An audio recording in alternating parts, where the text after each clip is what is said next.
नाज़रीन आदाब, अली वारसी एक मरतबा फिर नया दौर के प्लेटफॉर्म से आपके सामने हाजिर है और आज हमारे पास हेडलाइंस में दो बड़ी खबरें मौजूद हैं। सबसे पहली बड़ी खबर जो अभी अभी कुछ ही देर पहले ब्रेक हुई वो ये थी कि असद कैसर और परवेज़ खटक साहब जो कि पाकिस्तान तहरीक इंसाफ के दो बहुत ही मंझे हुए मायनाज लीडर्स हैं। मायनाज इस हवाले से मैं कह रहा हूँ कि परवेज़ खटक साहब जो हैं वो चीफ़ मिनिस्टर रह चुके हैं खैबर पख्तूनख्वा के, और असद कैसर जो हैं वो पहले खैबर पख्तूनख्वा के जो है वो प्रोविंशियल असम्बली के स्पीकर रहे और उसके बाद नेशनल असम्बली पाकिस्तान के भी वो स्पीकर रहे। तो वो बहुत बड़े दो लीडर्स हैं पाकिस्तान तहरीक इंसाफ के। उन दोनों के हवाले से ही ये इतलात आई कि इन दोनों ने पार्टी को जो है वो छोड़ने के लिए कुछ प्रेस कॉन्फ्रेंस करने जा रहे हैं। पहले इमरान खान साहब ने दावा किया कि परवेज़ खटक और असद कैसर उनकी उस कमेटी का हिस्सा थे जो उन्होंने मुज़ाकरात के लिए बनाई थी, और फिर उसके बाद वो दोनों मुज़ाकरात करने के लिए गए। उनको बुलाया गया कि आप आएँ, आपसे बातचीत करनी है, और जब वो वहाँ पर गए तो उनको एक सेफ हाउस में बंद कर लिया गया। उन्होंने ये नहीं बताया कि वो सेफ हाउस कहाँ है कहाँ नहीं है, लेकिन कुछ ही देर में इतलात आने लगी कि वो दोनों लोग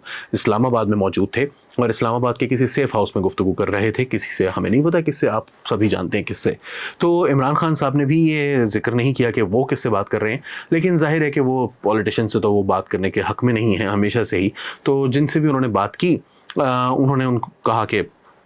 इमरान खान साहब ने कि इनको बांध के बिठा लिया वहाँ पर और बाहर नहीं आने दे रहे। ताहम कोई 3 से 4 घंटे तक ये कज़िया चलता रहा और बिलाखिर अब से कुछ ही देर पहले परवेज़ खटक और असद कैसर ने एक प्रेस कॉन्फ्रेंस की। इससे पहले ये इतलात आई कि नेशनल प्रेस क्लब में उनकी एक प्रेस कॉन्फ्रेंस होगी और उसमें बहुत से सहाफ़ी जो थे वो होंगे, और एक नोटिफिकेशन या जिसे कहते हैं कि एक इन्विटेशन भी जारी कर दिया गया जो सेक्रेटरी थे नेशनल प्रेस क्लब के, लेकिन फिर उसको कैंसिल किया गया और G64 में एक जगह पर तकरीबन 30 से 35 सेकंड की एक प्रेस कॉन्फ्रेंस की, जिसमें सिर्फ परवेज़ खटक साहब बोले। असद कैसर उनके बिल्कुल साथ वाली सीट पर विराजमान थे, लेकिन उन्होंने कोई बात नहीं की। और परवेज़ खटक साहब ने सिर्फ इतना कहा कि मैं पार्टी ओहदा छोड़ रहा हूँ। पार्टी छोड़ने के हवाले से उन्होंने कोई बात नहीं की। बिल्कुल वैसे ही जैसे असद उमर साहब के बारे में अब से कुछ दिन पहले उन्होंने प्रेस कॉन्फ्रेंस की थी, उन्होंने भी बिल्कुल ऐसी ही बात की थी कि मैं पार्टी के तमाम ओहदे छोड़ रहा हूँ। पार्टी छोड़ने के हवाले से उन्होंने बात नहीं की। सेम गोज़ विद परवेज़ खटक साहब। तो परवेज़ खटक ने अभी पार्टी तो नहीं छोड़ी है। परवेज़ खटक के हवाले से ये कहा जा रहा था कि जी वो मुसलसल राब्तों में हैं और बहुत बड़ा चंक तोड़कर जो है वो खैबर पख्तूनख्वा से PTI के ख़िलाफ़ वो जा सकते हैं, लेकिन अभी तक उन्होंने ऐसा नहीं किया है। और मैं तो यही कहूँगा कि वो बड़ी हद तक इस्तकामत के साथ खड़े हैं। परवेज़ खटक साहब इस्तकामत दिखा भी सकते हैं, he is quite capable of it. ये वो माजी में भी साबित कर चुके हैं, और फिर जाहिर है कि वो जिन दो पार्टीज से पहले काम कर चुके हैं उनके साथ, तो उनकी थोड़ी सी एक्सपीरियंस भी है लड़ाई झगड़े का पार्टी। लेकिन बहरहाल वो ये तीसरी चौथी पार्टी है उनकी, और वी डोंट नो कि वो कब स्विच कर जाएं। लेकिन जो आज की बड़ी खबर है जनाब वो ये है कि former Punjab chief minister Chaudhry Pervaiz Elahi sahab जो हैं वो अरेस्ट हो गए हैं। बहुत अरसे से ये कहा जा रहा था कि परवेज़ इलाही साहब जो हैं वो अरेस्ट होंगे। 2-3 मरतबा उनके घर के जो है वो घेराव भी किया गया पुलिस की जानिब से। एक दफ़ा उनके घर के अंदर दाखिल होने की भी कोशिश की गई, हो भी गए, लेकिन परवेज़ इलाही साहब जो हैं वो एक मरतबा भी गिरफ़्तार नहीं हो सके। बिल आखिर इतलात ये हैं कि परवेज़ इलाही साहब गिरफ़्तार हो गए हैं, और उसकी वजह यह है कि उनकी काफ लीग में वापसी की जो राह है वो हमवार नहीं हो रही ज़राए के मुताबिक। परवेज़ इलाही के हवाले से ये बातें की जा रही हैं कि वो काफ लीग में जाएंगे, कब जाएंगे, नहीं जाएंगे। उनके जो बेटे हैं मुनस इलाही साहब, वो ये कह रहे हैं कि वो नहीं जाएंगे। उन्होंने जनवरी में ही ये कह दिया था कि वो किसी सूरत, चाहे उन्हें जेल भी जाना पड़ा, वो जेल चले जाएंगे, लेकिन इमरान खान का साथ नहीं छोड़ेंगे। क्या इस बात में कोई वज़न है या नहीं, ये हम कुछ कह नहीं सकते, लेकिन जो इतलात हैं वो ये हैं कि परवेज़ इलाही साहब के ख़िलाफ़ जो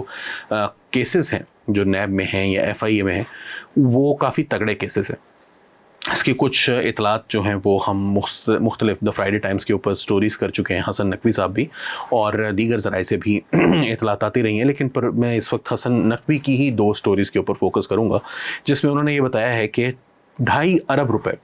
2.5 अरब रुपये जो हैं वो उन्होंने हुकूमती इश्तिहारों की सूरत में लोगों को दिए थे, मुख्तलिफ अपने जानने वालों को, अपने पसंदीदा मीडिया पर्सन्स को, कुछ पसंदीदा सहाफ़ियों को, और उसकी मदद से वो शायद इलेक्शंस में कोई फ़ायदा लेना चाहते थे, या जो भी इतलात थी, जो भी वजूहात थी, वो तो कुछ कहा नहीं जा सकता। लेकिन बहरहाल फैसला ये हुआ कि नैब ने उनके ऊपर केस बनाया और ये भी कहा गया कि इस हवाले से बहुत सारे जो लोग हैं, कुछ और लोग भी, पीटीआई के अजहर मशवानी साहब का भी इसके हवाले से नाम आया था। कहा जा रहा था कि जी वो भी शायद इन्वेस्टिगेशन का हिस्सा होंगे। फिर बाद में इस हवाले से मज़ीद कोई इतला सामने नहीं आई, लेकिन ये बात जो है वो एक केस उनके ऊपर ये बना। इसके अलावा स्पेन के अंदर ये इतलात आई, नैब ने ही एक और केस बनाया कि मुनस इलाही ने एक नई टैक्सी सर्विस शुरू की है और ये कोई इसके अलावा एक होटल भी उन्होंने ख़रीदा है जो कि परवेज़ इलाही और उनके बेटे मुनस इलाही का था। इसका नाम है बार्सेलो होटल और ये बार्सिलोना स्पेन के अंदर मौजूद है। इसके अलावा एक मल्टी स्टोरी प्लाजा भी है जो कि परवेज़ इलाही फैमिली ही की ऑनरशिप में है और इसको उनके फ्रंटमैन मुबैना तौर पर साकिब ताहिर साहब जो हैं वो रन करते हैं,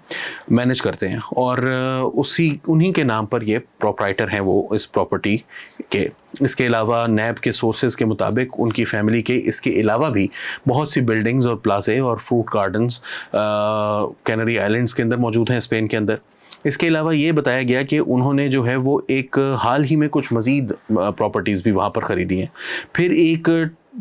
इन बार्सिलोना एक अपार्टमेंट है उनका जोसेफ प्लाजा 23 सीडी और उसके अलावा एक अपार्टमेंट है कमर्शियल सेंटर के सामने। इसके अलावा उनके जो है वो दिसंबर 2022 में मज़ीद जो अपार्टमेंट्स हैं उनके ख़रीदने की भी या उनके पोजेशन में होने की भी इतलात आई थी और उन्होंने ये कहा कि ये डायगोनल मार एक जगह है जहाँ पर मुनस इलाही जो है वो उनके पास है। इधर एक अपार्टमेंट और इन अपार्टमेंट्स, यहाँ 2 अपार्टमेंट्स हैं और इन 2 ही अपार्टमेंट्स के अंदर मुनस इलाही साहब जब से स्पेन फरार हुए हैं तब से यहीं पर रह रहे हैं। इसके अलावा रहीम यार खान की एक शुगर मिल है जहां से 48 करोड़ रुपए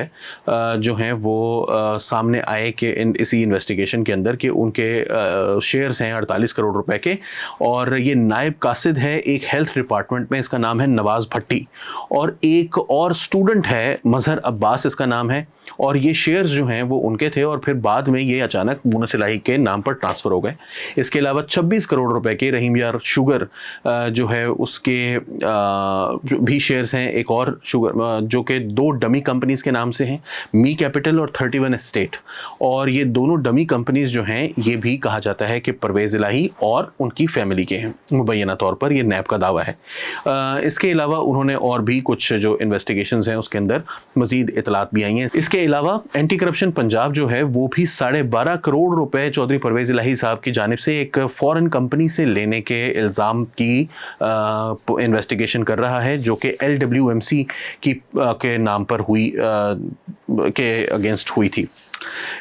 इसके अलावा FIA की तरफ से एक मुनस इलाही के कोई करीबी साथी हैं जिनके बारे में कहा जा रहा है कि आमिर सुहेल इनका नाम है और इन्होंने जो है वो एक मरतबा तकरीबन 5.25 करोड़ रुपए 5 करोड़ 25 लाख रुपए जो है वो मुनस इलाही के अकाउंट में जमा करवाए। इसके अलावा इन्होंने मुनस के मुख्तलिफ बैंक अकाउंट्स के अंदर और फिर उस 2021 और 2022 में और इसके अलावा इन्होंने तकरीबन 8 करोड़ रुपए 15 मुख्तलिफ कैश विड्रॉवल्स में उनके अकाउंट से निकाले भी हैं, ये मुनस इलाही ही के बैंक अकाउंट से। इसके अलावा ये कहा जा रहा है कि ये जो आमिर सुहेल साहब हैं इन्होंने तकरीबन 33 लाख रुपए एक और अकाउंट के अंदर, फिर मुख्तलिफ जो अकाउंट्स हैं उनके इतलात हैं कि कहाँ पर वो तमाम जो स्टोरी अगर आप देखेंगे द फ्राइडे टाइम्स की वेबसाइट के ऊपर तो उसमें मौजूद है कि कितने कितने पैसे जो हैं वो उन्होंने मुतअद्दिद मौके पर निकाले हैं और कितने जमा करवाए हैं। इसके अलावा FIA जो है उसने उनके खिलाफ एक प्रोसीडिंग्स भी स्टार्ट कर दी हैं और ये भी कहा जा रहा है कि ये शायद इसके अंदर जो स्पेन वाला केस है उसके अंदर गालिबन मनी लॉन्ड्रिंग के भी हवाले से जो है वो बहुत सारा एविडेंस मौजूद है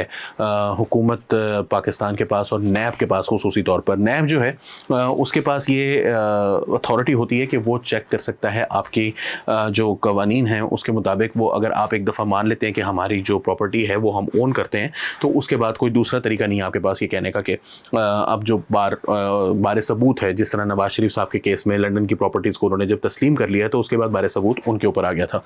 यहाँ पर साथ साथ हम ये भी कह दें कि परवेज़ इलाही साहब जो हैं वो पाकिस्तान तहरीक-ए-इंसाफ के अंदर कुछ बहुत अरसे से खुश नहीं थे और ऐसी इतलात भी आई थी जिसके मुताबिक वो मुनस इलाही को ये बात कहते हुए सुने गए टेलीफोन के ऊपर कि मुनस इलाही जो है वो उसने परवेज़ इलाही साहब को फंसवा दिया है, क्योंकि असद उमर और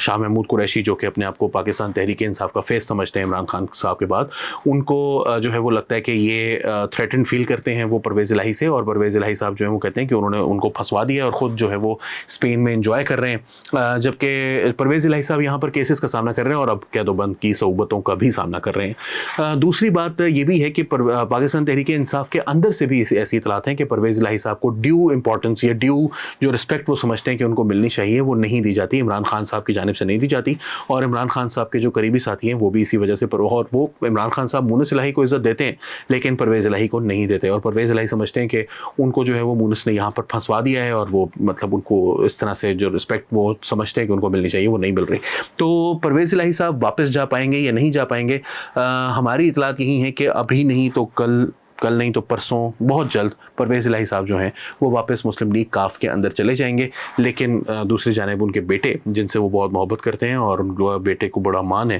कि वो मेरे वालिद साहब जो हैं वो मुझे नहीं छोड़ेंगे, तो परवेज़ इलाही साहब जो हैं वो शायद पाकिस्तान तहरीक-ए-इंसाफ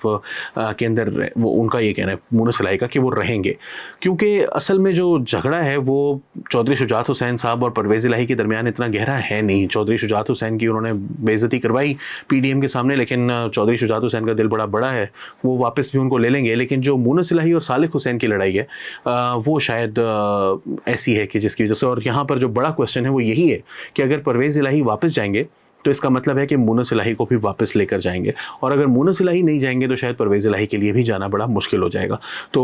और अगर परवेज़ इलाही चले जाते हैं पाकिस्तान मुस्लिम लीग काफ के अंदर तो मुनस इलाही का क्या रह जाएगा, क्या वो पाकिस्तान तहरीक-ए-इंसाफ के अंदर रहेंगे, क्या वो अपने वालिद साहब के ख़िलाफ़ जाएंगे, ये वो बड़े क्वेश्चंस हैं जिनकी वजह से अभी तक शायद फैसला नहीं हो पा रहा है कि परवेज़ इलाही का फ्यूचर क्या होगा। लेकिन आज दो बड़े परवेज़ों के ऊपर जो है वो हाथ डला है और एक गिरफ्तार हैं जबकि दूसरे ने अपने पार्टी से ओहदों से इस्तीफे दे दिए हैं। अली वारसी की जानिब से नया दौर के प्लेटफॉर्म से फ़िलहाल इतना ही। कल आपसे एक मरतबा फिर मुलाकात होगी। आदाब।